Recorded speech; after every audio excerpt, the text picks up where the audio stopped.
Hello dear students, once again welcome back to our channel Gyan lab.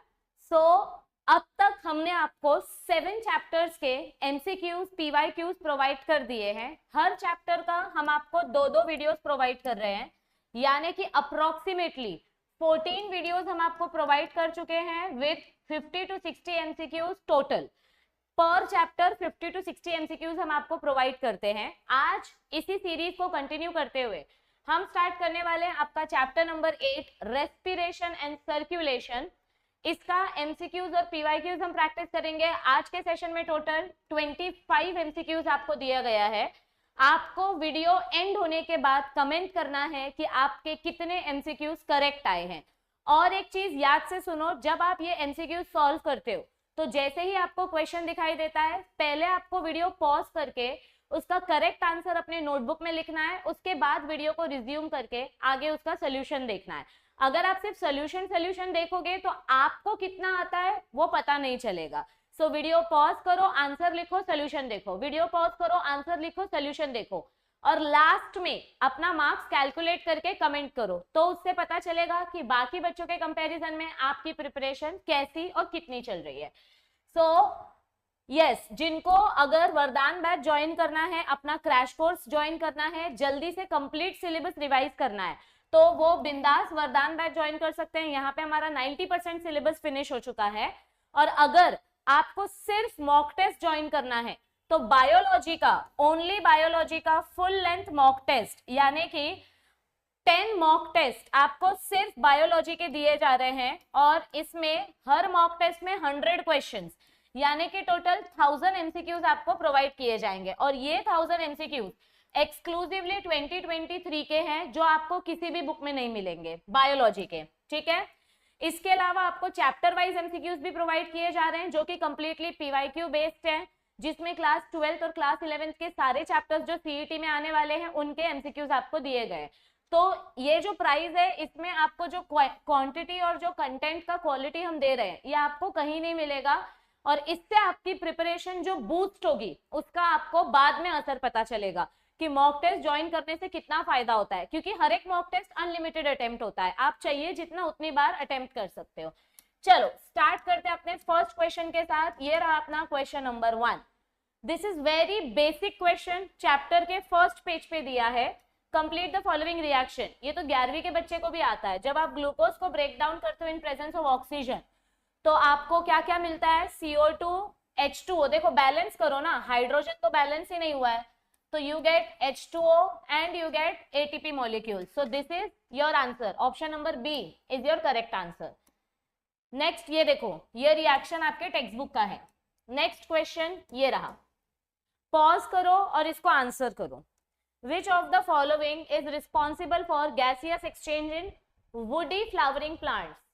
ऐसे plants जो higher plants हैं, मतलब जिनका वुड स्क्लेरेनकाइमा टिश्यू से बन चुका है, परमानेंट टिश्यू से बना है, तो ऐसे प्लांट्स में गैस एक्सचेंज कैसे होता है? With the help of lenticels. कैसे होता है ऐसे प्लांट्स में gas exchange? With the help of lenticels. ये देखो, ओके। नेक्स्ट क्वेश्चन ये रहा, question number 3। Which of the following is not the function of nasal passage? Nasal passage मतलब क्या होता है? आपकी ये जो नोज है, ये नोज का जो पैसेज है, इसमें क्या क्या फंक्शन होता है? यहाँ पे जो हेयर प्रेजेंट होते हैं वो फिल्टर करते हैं एयर को। ये यहाँ पे आपका वेस्टिब्यूल रीजन में ब्लड वेसल्स प्रेजेंट रहता है, जिसकी मदद से एयर मॉइस्चराइज हो जाता है। ये स्मेल करने में भी हेल्प करता है, क्योंकि इधर पे आपके ऑल्फैक्टरी बल्ब्स प्रेजेंट होते हैं। यहाँ पे एक फंक्शन क्या नहीं होता है? ऑक्सीजन एब्जॉर्ब करना। सो ऑक्सीजन का absorption is not the function of your nasal passage. Option number D is the answer. Next ये रहा question number 4। Voice is produced by passage of air between. आपका voice कब produce होता है? आपका जो लैरिंग्स है, लैरिंग्स के पास जो वोकल कॉर्ड्स है, ये वोकल कॉर्ड्स के बीच में से जब हवा पास होती है तो वोकल कॉर्ड्स वाइब्रेट होते हैं, जिसके वजह से अपना वॉइस प्रोड्यूस होता है। तो वोकल कॉर्ड्स के पास से आपका वॉइस प्रोड्यूस होता है। देखो इधर दिया है, voice is produced when air passes between the vocal cords. Next question number 5। Which structure in mammals does not help in respiration? जब आप रेस्पिरेशन करते हो तो आपका रिब केज मूव होता है, आपका डायफ्राम भी डोम शेप से फ्लैट हो जाता है and your trachea is also moving, लेकिन आपके एब्डोमिनल मसल्स का इसमें कोई रोल नहीं है। सो एब्डोमिनल मसल्स का रेस्पिरेशन में कोई रोल नहीं है। Option number B is the right answer. ये रहा question number 6। These are very basic questions जो एग्जाम में पूछे जा सकते हैं। The partial pressure of oxygen, किसका पार्शियल प्रेशर? ऑक्सीजन का, इन एल्वियोलाई ऑफ लंग्स। तो लंग्स में ऑक्सीजन का पार्शियल प्रेशर हाई होता है, कितना होता है? 104 mmHg। So it is more than that in the blood. Lungs में ज्यादा होगा तभी तो बॉडी में जाएगा, और बॉडी का CO2 लंग्स में जाएगा, क्योंकि हमेशा गैस कैसे एक्सचेंज होता है? From high partial pressure to low partial pressure. So lungs में ऑक्सीजन का पार्शियल प्रेशर हमेशा ज्यादा होगा एज कंपेयर टू ब्लड। ठीक है, ये देखो ऑक्सीजन का पार्शियल प्रेशर ज्यादा होता है, इसीलिए ब्लड कैपिलरी ऑक्सीजन लेके CO2 दे देता है। नेक्स्ट ये रहा question number 7। Transport of CO2 by plasma is done 7% and by bicarbonate ions RBC से 3% होता है, 23% होता है, एंड बाइकार्बोनेट आयन से कितना परसेंट होता है? 70%। सीधा टेक्स्ट बुक का स्टेटमेंट है। आपका सोडियम बाइकार्बोनेट फॉर्म होता है, फिर कार्बोनिक एसिड फॉर्म होता है, और फिर आपका CO2 बाहर फेंक दिया जाता है। So answer is 70%। ठीक है, नेक्स्ट ये रहा क्वेश्चन नंबर 8।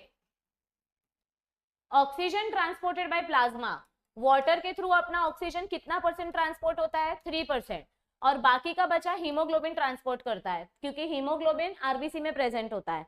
तो हीमोग्लोबिन कितना परसेंट ऑक्सीजन ट्रांसपोर्ट करता है? देखो आपका जो ऑक्सीजन डिसोसिएशन कर्व होता है, इसमें आपका हीमोग्लोबिन ऑक्सीजन के साथ बाइंड करता है ना।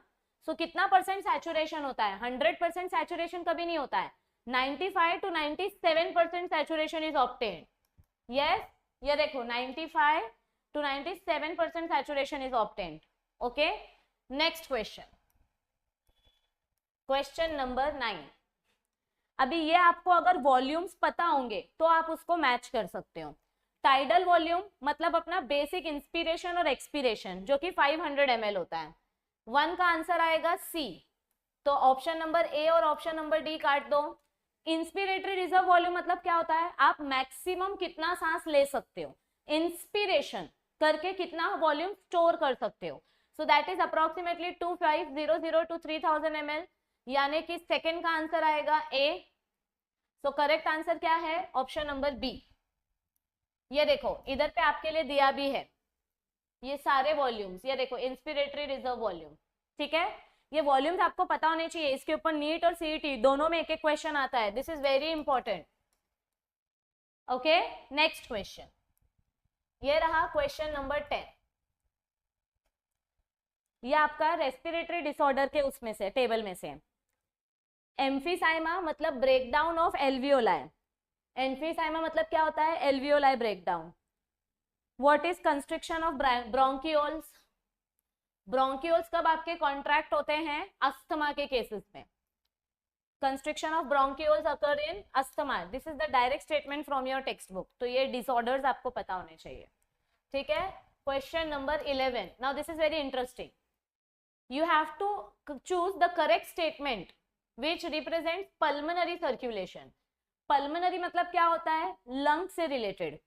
ठीक है, तो देखो अपने को एक चीज पता है, this is left atrium, this is left ventricle, this is right atrium, this is right ventricle. इधर पे ऑक्सीजनेटेड ब्लड आता है, इधर से ऑक्सीजनेटेड ब्लड जाता है, पर ये तो सिस्टमिक सर्कुलेशन हो गया। यहां से फिर आपका डीऑक्सीजनेटेड ब्लड आता है, यहां से ये डीऑक्सीजनेटेड ब्लड जाता है लंग्स के पास, और फिर लंग्स से ऑक्सीजनेटेड ब्लड आता है लेफ्ट वेंट्रिकल के पास, लेफ्ट एट्रियम के पास। सो देखो पल्मोनरी सर्कुलेशन बोला है ना, सो राइट वेंट्रिकल से डीऑक्सीजनेटेड ब्लड जाएगा लंग्स के पास। ये देखो राइट वेंट्रिकल से डीऑक्सीजनेटेड ब्लड जाएगा लंग्स के पास, और फिर ऑक्सीजन लेके वो ऑक्सीजनेटेड ब्लड लेफ्ट ऑरिकल के पास आएगा। जिसकी शुरुआत राइट एट्रियम या राइट वेंट्रिकल से होती है वही आपका राइट आंसर आएगा, क्योंकि पल्मोनरी सर्कुलेशन बोला है। पल्मोनरी सर्कुलेशन मतलब लंग्स के साइड, लंग्स के साइड वाला चेंबर कौन सा है? राइट एट्रियम या राइट वेंट्रिकल। तो इन दोनों में से कोई करेक्ट आंसर होगा। तो राइट वेंट्रिकल से डीऑक्सीजनेटेड ब्लड निकलता है। This is correct statement. So option number C is the correct statement. ये देखो आपके रेफरेंस के लिए आप टेक्स्ट बुक का ये वाला फ्लो चार्ट फॉलो कर सकते हो। Question number 11, RBC helps in the transport of respiratory gases, correct. CO2 और O2 एक्सचेंज करने में ये हेल्प करता है। क्यों? क्योंकि आरबीसी के पास हीमोग्लोबिन पिगमेंट होता है। The cytoplasm of RBC contains haemoglobin pigment, this is also correct. So both the statements are correct and this is the correct explanation for this. So both A and R are true and R is the correct explanation of A. So option number A is the right answer. Question number 13. एक minute, ये 11 था, अच्छा ये 12 था। This is question number, चल भाई 13. Granulocytes और अग्रैन्युलोसाइट्स match करने बोला गया है। अभी देखो बाइलोब्ड न्यूक्लियस किसके पास होता है? न्यूट्रोफिल के पास। और मल्टी न्यूक्लियस किसके पास होता है? Monocyte kidney shape nucleus. चलो ऐसे मैच करते हैं, 1 का आंसर आएगा सी। इओसिनोफिल बाइलोब्ड न्यूक्लियस, एक मिनट मैंने गलत टिक किया इधर पे। इओसिनोफिल क्या आ जाएगा इधर पे? हाँ ये देखो, eosinophil bilobed and neutrophil is multilobed, क्योंकि न्यूट्रोफिल सबसे ज्यादा होता है, 70% आपका न्यूट्रोफिल प्रेजेंट रहता है। एंड देन लिम्फोसाइट में आता है large nucleus, large central nucleus. तो option number C is the right answer. देखो इधर पे ये वाला फ्लो चार्ट, ये आपके टेक्स्ट बुक का डायग्राम, ये देखो न्यूट्रोफिल के पास मल्टीलोब न्यूक्लियस होता है और इओसिनोफिल के पास बाइलोब्ड, ऐसा। ठीक है, next question, question number 14। Now this is a little tricky question. In adult, two arches मतलब systemic arc and pulmonary arc.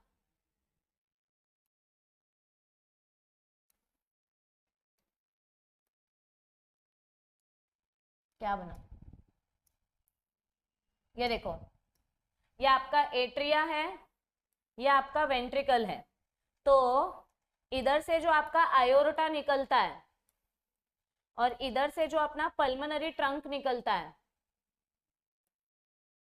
ठीक है, तो इन दोनों के बीच में ये जो पल्मोनरी ट्रंक है, इन दोनों के बीच में ये देखो, ये पल्मोनरी आर्क है, ये सिस्टमिक आयोर्टा है। इन दोनों के बीच में ये जो कनेक्शन होता है, ये कनेक्शन किसकी मदद से रहता है?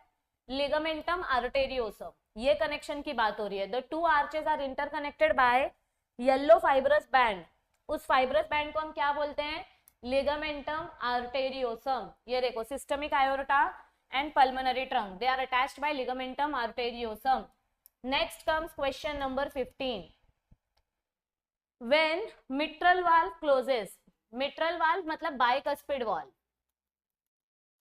मतलब ये आपका एट्रिया है, ये आपका वेंट्रिकल है, इधर पे जो बाइकस्पिड वॉल्व रहता है, जब ये क्लोज हो जाता है तो आपका जो ब्लड लेफ्ट एट्रियम से लेफ्ट वेंट्रिकल में आ गया था, ये ब्लड वापस पीछे नहीं जाएगा, लेफ्ट वेंट्रिकल का ब्लड वापस से लेफ्ट एट्रियम में नहीं जाएगा। So the blood does not flow back into, आपका ब्लड वापस किधर नहीं आएगा? लेफ्ट एट्रियम में। It does not flow back into left atrium because यहाँ पे आपका बाइकस्पिड वॉल्व प्रेजेंट है। ठीक है, नेक्स्ट ये देखो, आपका ये बाइकस्पिड वॉल्व है ना, तो इसकी वजह से इधर पे आया हुआ ब्लड वापस पीछे नहीं जाएगा। Next question number 16। The right lung is larger and divided into dash lobes while the left lung is smaller and divided into dash lobes. देखो अपना जो हार्ट है, हार्ट थोड़ा सा लेफ्ट की तरफ टिल्टेड होता है, इस वजह से राइट लंग बड़ा है और लेफ्ट लंग छोटा है। This is right lung, this is left lung. तो लेफ्ट लंग के 2 चेम्बर्स होते हैं और राइट लंग के 3 चेम्बर्स होते हैं। और इधर दिया है ना, राइट लंग बड़ा है मतलब उसके पास ज्यादा चेम्बर्स होंगे, और लेफ्ट लंग छोटा है तो उसके पास कम चेम्बर्स होंगे। So only this answer is matching. So option number B is the right answer. Next question number 17. Okay, tricuspid valve किधर प्रेजेंट रहता है? ये देखो इधर पे देखा था हमने अभी, tricuspid valve किधर प्रेजेंट रहता है? लेफ्ट राइट एट्रियम और राइट वेंट्रिकल के बीच में। ठीक है, so tricuspid valve is present between right atrium and right ventricle. 1 का आंसर आएगा C, सिर्फ यहाँ पे है, तो डायरेक्ट आंसर मिल गया आपको, आगे सॉल्व करने की भी जरूरत नहीं है। ऐसे आप अपना टाइम बचा सकते हो। देखो सीईटी एग्जाम में आंसर सबको आता है, बट कभी भी किसी का पूरा कोई पेपर अटेम्प्ट नहीं होता है, क्योंकि 90 मिनट्स में 100 क्वेश्चंस अटेम्प्ट करने हैं। तो आपको टाइम बचाना आना चाहिए, और टाइम बचाने के लिए आपको ऐसे एलिमिनेशन स्ट्रेटेजी यूज करना पड़ता है। अब आपको दिख गया ना कि 1 का आंसर सी है और ये किसी में भी नहीं है, तो आगे का टाइम पास मत करो चेक करने में, सीधा टिक करके आगे बढ़ो। Okay, next question number 18। अब ये very simple, conducting tissue of heart, this is SA node, this is AV node. यहाँ पे आपका क्या आएगा, सेमीलुनार वॉल्व, और यहाँ पे आपका क्या आएगा, ये सेमीलुनार वॉल्व है ना आयोर्टा का, और ये क्या आएगा आपका ventricle, left ventricle. So answer क्या आएगा, ऑप्शन नंबर ए। ये देखो कंडक्टिंग टिश्यू, इधर से आप मैच कर सकते हो, ठीक है।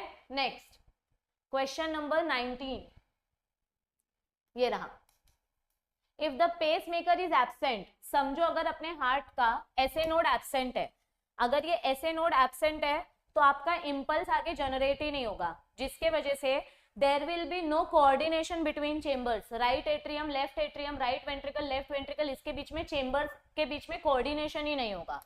सो if pacemaker is absent, मतलब अगर आपका एसए नोड एब्सेंट है, so there will be no coordination, cardiac muscles will not contract in coordinated manner, कभी भी कोई भी कॉन्ट्रैक्ट करेगा या हो सकता है कोई भी चेंबर कॉन्ट्रैक्ट ना करे। सो this is a very risky situation, इसीलिए फिर आर्टिफिशियल पेसमेकर लगाया जाता है। Okay, next question, cardiac cycle में जॉइंट डायस्टोल क्या होता है। देखो आपका एट्रियम कॉन्ट्रैक्ट होने के लिए, एट्रिया कॉन्ट्रैक्ट होने के लिए 0.1 सेकेंड का टाइम लगता है, फिर एट्रिया रिलैक्स हो जाता है 0.7 सेकेंड्स के लिए। ओके, वेंट्रिकल्स कॉन्ट्रैक्ट होने के लिए 0.3 सेकेंड्स लगता है, फिर वेंट्रिकल्स रिलैक्स हो जाते हैं, और इन दोनों के बीच का जो कॉमन पॉइंट है दैट इज 0.4 सेकेंड्स। तो जिसमें आपके दोनों एट्रिया एंड वेंट्रिकल्स रिलैक्स हो जाते हैं। So option number C, 0.4 seconds, both atria and ventricles relax, ये देखो, ठीक है। चलो next question, question number 21, what is the correct statement about veins. Veins carry deoxygenated blood except pulmonary veins, ठीक है। वेन्स के पास वॉल्व एब्सेंट होता है क्या, नो, वेन्स के पास वॉल्व होता है क्योंकि वो डीऑक्सीजनेटेड ब्लड कैरी करता है। So this is incorrect statement. They carry blood towards heart, correct. Veins आपका ब्लड किधर लेके जाते हैं, चाहे पल्मोनरी वेन्स हो चाहे नॉर्मल वेन्स हो, सारे वेन्स ब्लड को हार्ट के पास ही लेके जाते हैं, फिर हार्ट उस ब्लड को डिस्ट्रीब्यूट करता है कि बॉडी में जाएगा या लंग्स में जाएगा। So this is correct.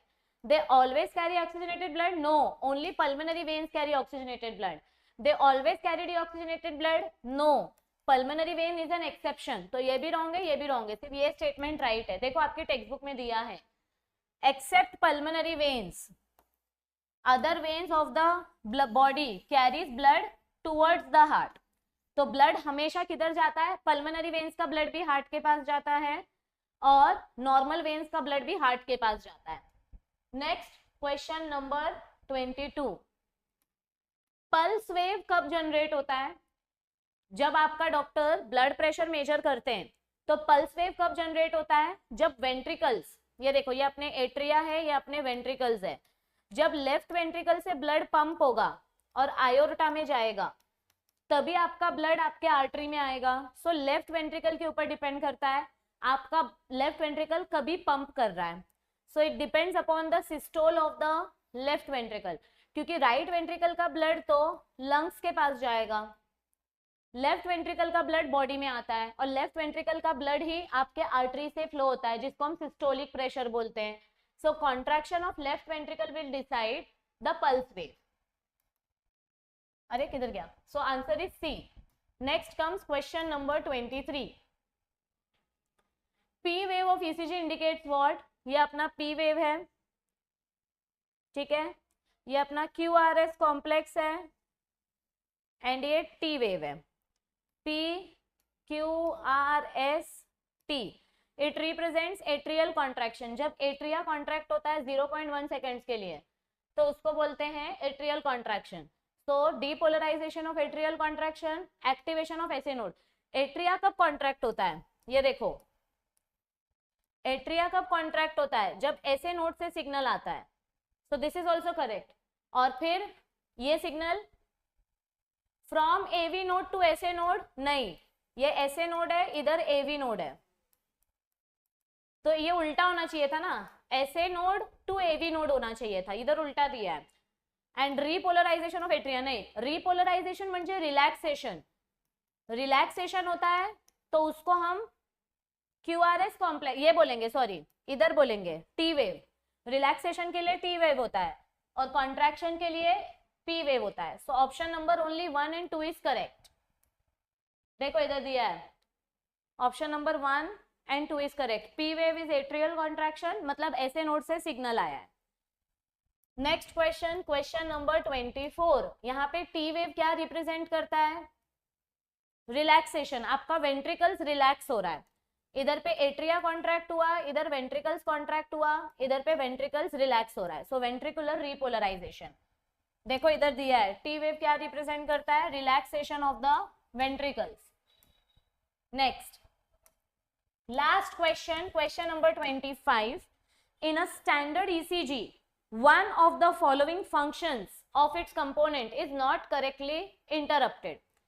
P wave मतलब contraction of only left atria, P wave is the contraction of only left atria, this is incorrect.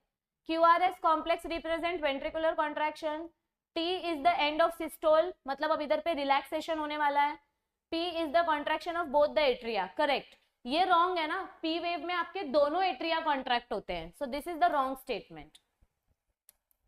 Yes, so finally we are done. I hope आपको अच्छे marks आए हो। जल्दी जल्दी सब लोग comment करके बताओ आपको 25 में से कितना मार्क्स आया है। यस, एंड अपना एनिवर्सरी आने वाला है 2 दिन में, अपने यूट्यूब चैनल का 4th एनिवर्सरी है, 4 साल पूरे हो जाएंगे। एंड आई होप आप लोग सरप्राइज के लिए एक्साइटेड हो। बहुत सारे बच्चों ने ऑलरेडी गेसेस करना स्टार्ट कर दिया है कि क्या सरप्राइज हो सकता है। सो चैनल को शेयर करो, चैनल को सब्सक्राइब करके रखो, आपका एक्साइटमेंट बना के रखो, क्योंकि आपके लिए जो भी सरप्राइज हम लाने वाले हैं वो बहुत ही ज्यादा अच्छा, इंटरेस्टिंग और यूजफुल होने वाला है। आपको बस एक ही चीज करना है, मैक्सिमम चैनल को शेयर करना है महाराष्ट्र के स्टूडेंट्स के साथ, और चैनल को सब्सक्राइब करना है, तो ही आपको सरप्राइज के बारे में पता चलेगा। और अगर वीडियो अच्छी लगे तो लाइक कर देना। पढ़ाई करते रहो, इसका पार्ट 2 वीडियो जल्दी मिलेगा। जल्दी जल्दी सब लोग अपने मार्क्स कमेंट करके बताओ, जिसके जिसके मार्क्स कम आ रहे हैं। टेक्स्ट बुक रीडिंग करो, ज्यादा से ज्यादा 1 शॉट वीडियोस देखो, टेक्स्ट बुक रीडिंग करो, और सेम MCQs बार बार सॉल्व करो, तो आपका कॉन्फिडेंस बूस्ट होगा। और ज्यादा कॉन्फिडेंस बूस्ट करना है तो आप मॉक टेस्ट ज्वाइन करो, जिससे आपकी परफॉर्मेंस डेफिनेटली एनहांस होगी। So all the best everybody, I will see you very soon, bye bye, take care, और याद रखो बच्चों, अभी नहीं तो कभी नहीं। Bye bye.